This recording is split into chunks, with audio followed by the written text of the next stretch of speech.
So, picture this. You step out into the great outdoors, feeling adventurous, maybe even a little invincible. But the reality is, out in the wild, your body's vulnerabilities are completely exposed to some wildly opposing forces. Welcome to today's Explainer. We're going to be breaking down the actual, hard science of survival against two of nature's absolute most formidable extremes. We're talking about the slow, freezing grip of hypothermia and the sudden, deadly strike of venomous snakes. And to do this, we're relying strictly on the latest guidelines from the Wilderness Medical Society and the World Health Organization to totally separate fact from fiction. Let me be brutally honest with you for a second. Here's the absolute truth about wilderness survival. When things go critically wrong out there, relying on your gut intuition or, whatever you saw a hero do in the latest Hollywood blockbuster is probably going to get you killed. Survival isn't about dramatic heroism at all. It's about structured, scientifically backed medical protocols. Today, we're tossing out the myths and bringing in the medicine. All right, here's our roadmap for today. First up, wilderness medical emergencies. Then, the stages of hypothermia, followed by treating hypothermia safely. After that, we'll cover identifying venomous snakes, and finally, managing deadly snake bites. Okay, let's dive into this. Section 1. Wilderness medical emergencies and the dual threat. The human body is incredibly resilient, for sure, but it has very, very strict operating parameters. When extreme cold disrupts those parameters, we get what's called accidental hypothermia. And listen, this doesn't just happen when you fall through a frozen lake. It subtly sets in anytime your core temperature drops to 95 degrees Fahrenheit or lower. It's really a creeping threat because it slowly, almost quietly, robs the victim of their most basic functions. As the brain and body start to cool down, the person often completely loses the capacity to even realize they're in mortal danger. Moving right along. Section 2. The stages of hypothermia and monitoring the freeze. So you might be wondering, how do we actually track this threat in the wild? Well, we gotta bust a massive survival myth right here. Your first instinct might be to just grab a thermometer, right?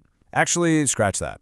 Out in the freezing elements, environmental factors make field core temperature readings notoriously inaccurate. Medical guidelines clearly dictate that you have to rely on patient presentation. That means closely observing how they look and how they act. Now, what's really interesting about this slide is how clearly the body's progressive breakdown maps out here.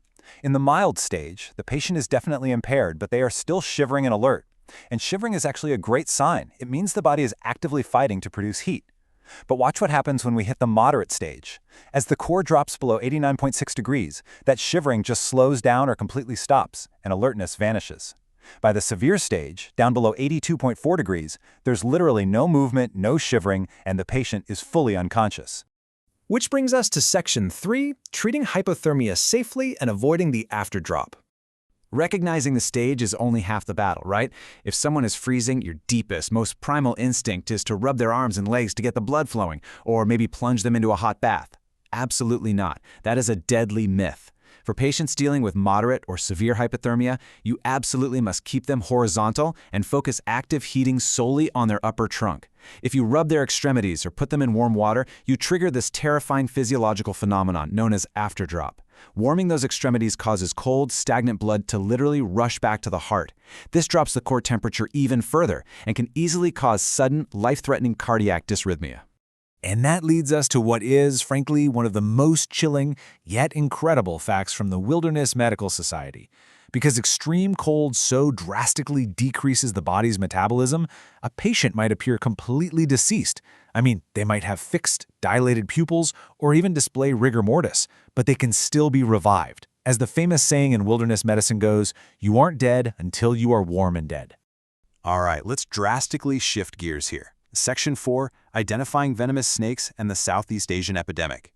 Pivoting from the slow, quiet freeze to a high-speed chemical attack. And this brilliantly illustrates the biological weaponry we are dealing with. Look at this. You can actually see the compressor muscle, which actively squeezes the venom gland, forcefully driving those toxic proteins right down the venom duct. Finally, it exists through the fang. These fangs are highly modified teeth that act exactly like a hypodermic needle. They are perfectly evolved to inject a complex cocktail of tissue-destroying and paralyzing proteins straight into the bloodstream or tissue. The threat out there is incredibly diverse and honestly terrifyingly fast-paced. On the left side here, representing the Elapidite family, we have the spectacled cobra. These snakes have relatively short, fixed front fangs, and their venom is absolutely loaded with neurotoxins that cause rapid muscle paralysis, eventually shutting down the lungs entirely.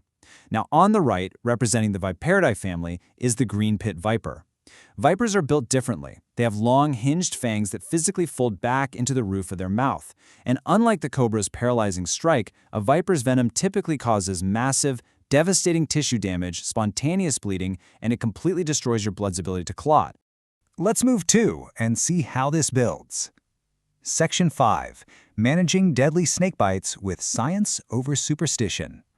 When a bite happens, pure chaos ensues. But the World Health Organization has clear, scientifically proven protocols that can literally mean the difference between life and death.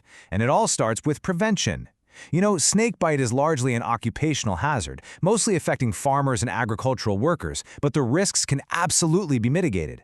Always use a light and prod the ground with a stick at night. Wear solid boots out in the fields. Make sure you sleep under a tightly tucked-in mosquito net to keep those nocturnal hunters away. And importantly, clear out rubbish and store food in rodent-proof containers, because guess what? Where the rodents go, the snakes are going to follow right behind them. Now, if the worst does happen, you need to completely forget every action movie you've ever seen. Cutting the wound, trying to suck out the venom to save the day, don't do it. It causes far more harm than good. What about applying super tight tourniquets? No way. That frequently just leads to amputations or actually accelerates the venom spread. The medically backed facts dictate a totally different, much calmer response. Reassurance, pressure pads, and total immobilization. So the crucial point is knowing the exact, non-negotiable steps you must take immediately following a bite. Step 1. Reassure the victim. Panic spikes the heart rate, which literally pumps the venom through the body faster. Step 2. Apply a pressure pad directly over the bite wound. Step 3. Immobilize the bitten limb entirely, because any muscle movement helps push that venom right through the lymphatic system. And finally, Step 4. Rapidly transport the patient to a medical facility. Because here's the reality. That rapid transport, it is absolutely crucial for one major reason. Traditional remedies, whatever they may be, simply cannot neutralize venom. The absolute, singular, only true cure for systemic envenoming is anti-venom.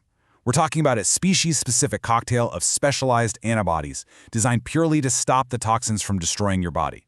It is a recognized essential medicine, and it's basically the only thing standing between the venom and total systemic failure. Wow, we have definitely covered a ton of ground today, moving from the subtle, freezing descent of hypothermia all the way to the explosive, venomous strike of a snake. If there's one overarching lesson here, it's crystal clear. Nature does not negotiate, and it certainly doesn't care about what looked cool in a movie. Real survival depends entirely on respecting these extreme environments, preparing properly, and trusting in structured medical science. So I'm going to leave you with this thought. The next time you step out into the wild, will you be relying on myths or medicine?